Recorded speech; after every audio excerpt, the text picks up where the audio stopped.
waggaa 5 dura mee wal dhabdee siyaasa Amaaraa fi Oromoo kana walitti bunnaa jedhanii jaarmiyaa siyaasaa Oromoo fi Amaaraa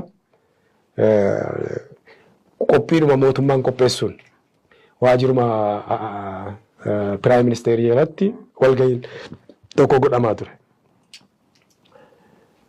Gama sanaan ABN fa'itu jira warri kaanis jiru asiin immoo KFO'n ABO'n Jeneraal Kamaalis jaarmiyaa qaba gaafas. Isaanis dhufaniiru.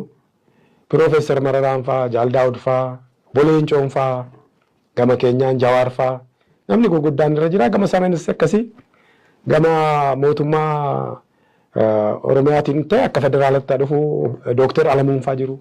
Alamuu Simee faa namoonni biraas jiru. Qalaa Garbaa faa turan.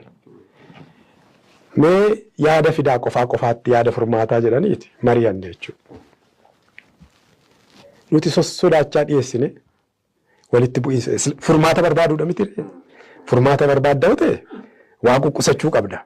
Kan nama baaraksu dhiyeessuun qabdu jenneeti quqqusachaa yaada keenya eenyu dhiyeessaa Jawaar nu dhiyeesse jechuudha. Gama Oromootiin. Gama isaaniitiin immoo Dr.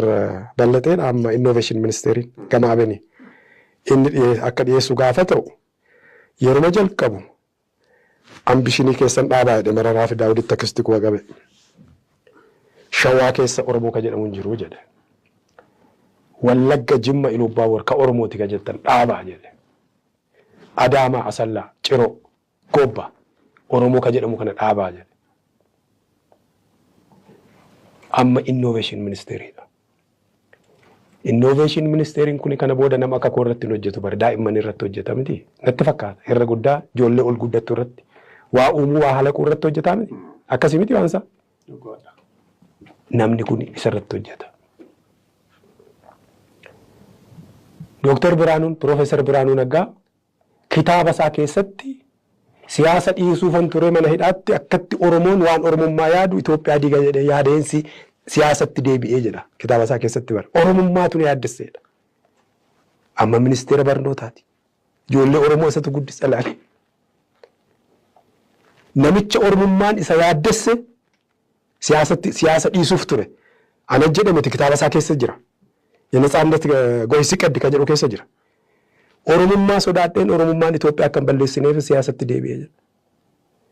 Amma inni immoo barnoota ministeera barnootaati.